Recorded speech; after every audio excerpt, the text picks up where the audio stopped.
Well, before the game today, Coach Williams told me you wanted to be in a position to win the game. You guys did that, just about pulled it off. What did you think today, Coach? I think we got what we deserved. I think they earned the right to win. They're a really good team, extremely well coached. I think they play really well together on both ends of the floor. Numerically, their defense is best in the country. I think they're deserving of all the accolades they're getting. Take us through the game, if you would. In the first half, the Hokies shoot 52%. That's by far the best half anyone has shot against UVA all season long. How did you do that? Well, I thought when we got a shot, we were okay.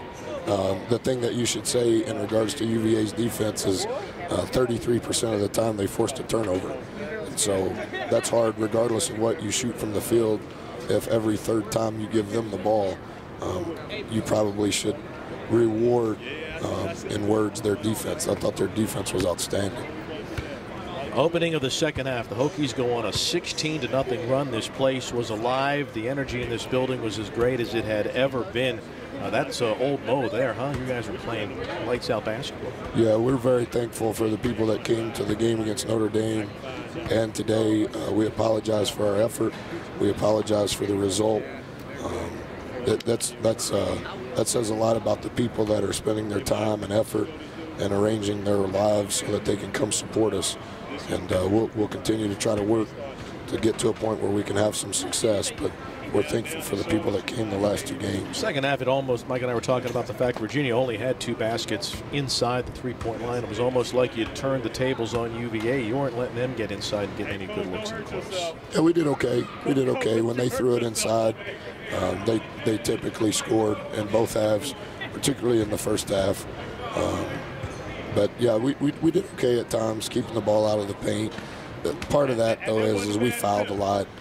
They almost doubled us up in free throw attempts, for sure doubled us up in free throw makes, and that helps their points per possession. And a lot of that's because our fouling negates our hustle. You're up 10 with about 10 minutes to go, and at that point, Anderson did not have a field goal in the game for them. He gets a 3, a dunk, and another 3. You could kind of tell you guys did a great job defensively on him, but you knew if they were going to win the game, he was going to have to make a play or two, and he did, didn't he? Yeah, he's a really good player. He's continued to improve and grow and develop within their program, within what they do.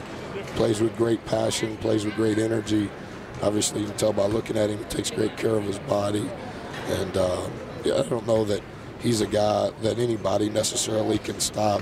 I think maybe we slowed him down for a little bit, but I think when it was time to win, he was the guy that we had problems dealing with.